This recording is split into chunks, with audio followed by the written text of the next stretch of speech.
कुरुक्षेत्र का युद्ध दर्शन पढ़ रहे थे। छीनता हूँ सत्व कोई और तू, त्याग तप से काम ले, यह पाप है।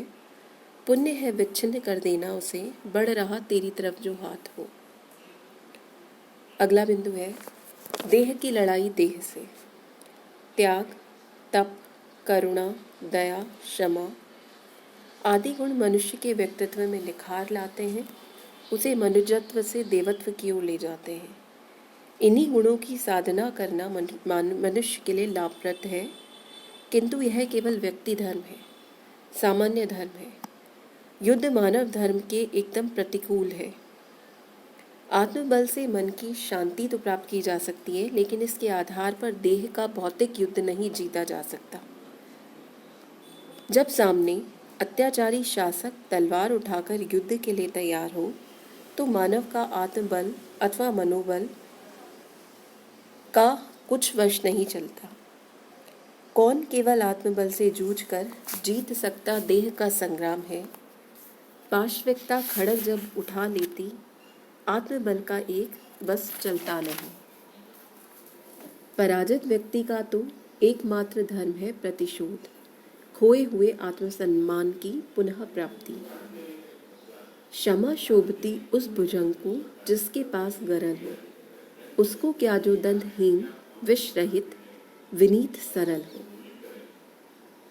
क्षमाशीलता उसके आभूषण है जिसमें विजय प्राप्त करने की सामर्थ्य होती है, लेकिन पराजित के लिए यह भयंकर अभिशाप है।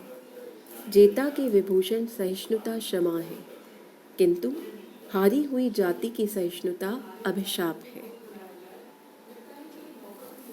अगला बिंदु है मन तथा कर्म का तादात्म्य। अधर्म अथवा तथा अनय के प्रतिकार के लिए एक ही प्रतिक्रिया उचित है, और वह है दहकते हुए अंगारों पर चलना, अर्थात विकट से विकट परिस्थितियों में भी निरंतर आगे बढ़ते रहना और बिना तर्क वितर्क के भंवर में फंसे आक्रमणकारी को मार भगाना। साधारणतः सामान्य परिस्थितियों में जो कार्य सोच विचार कर किया जाता है, जो तर्क वितर्क सामान्य स्थिति में कल्याणकारी होता है, वही युद्ध काल में विष बन जाता है। यदि युद्ध से पूर्व योद्धा यह सोचने लगे कि यह पुण्य है अथवा पाप है, इससे शांति होती है अथवा विध्वंस, इससे किसी का मान होगा अथवा अपमान, तो युद्धकालीन कर्तव्य पालन में व्याघात उत्पन्न होता है, क्योंकि युद्ध के समय इन विषयों पर विचार करने का पर्याप्त समय नहीं होता।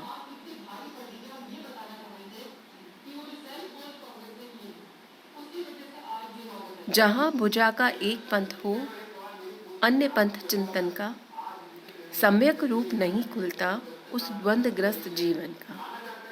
द्विधा मूढ़ वह कर्म योग से कैसे कर सकता है, कैसे हो सन्नद्ध जगत के रण में लड़ सकता है। दिनकर जी की इस पृथ्वी पर प्रेम और करुणा, दया और क्षमा पर आधारित मानवता स्थापित करना चाहते थे। पंचम सर्ग के अंत में युधिष्ठिर के सामने से निराशा और ग्लानि का कुहासा मिट जाता है, और वह पुनः युद्ध में हुए विध्वंस पर सृजन की नींव रखने के लिए सन्नद्ध हो जाते हैं।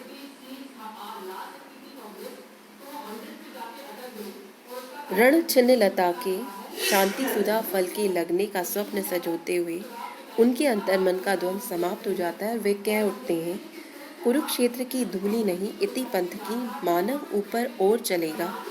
मनु का यह पुत्र निराश नहीं, नव धर्म प्रदीप अवश्य जलेगा। संपूर्ण कुरुक्षेत्र में पौरुष, हिंसा, क्रांति, युद्ध का उद्घोष करने वाले भीष्म पितामह सप्तम सर्ग के अंत में मानव प्रेम, स्नेह, बलिदान, त्याग पर बल देते हैं। इसका अभिष्टार्थ यही है कि यद्यपि स्वात्वाधिकारों की रक्षार्थ युद्ध अनिवार्य है, तथापि मानवता का कल्याण युद्ध से नहीं मानव प्रेम से ही है। दिनकर जी मानवता का श्रेय युद्ध एवं भयानक अस्त्र शस्त्रों के निर्माण व संग्रह में नहीं जानते। उनके शब्दों में श्रेय उसका बुद्धि पर चैतन्य उर की रीत, श्रेय मानव की असीमित मानवों से प्रीत। वे विज्ञान के दुरुपयोग से चिंतित होकर भी ही विज्ञान की संहारकारिणी तलवार फेंक देने की प्रेरणा देती है, न कि आत्मरक्षा एवं देश हितार्थ युद्ध एवं वीरता की प्रतीक तलवार को त्याग देने की बात कहते हैं। छोड़ो मत अपनी आन, सीट कट जाए, मत झुको अनय पर, भले व्योम फट जाए। 2 बार नहीं यमराज कष्ट धरता है, मरता है जो एक ही बार मरता है। तुम स्वयं मरण के मुख पर चरण घटोरे, जीना हो तो मरने से नहीं डरोरे।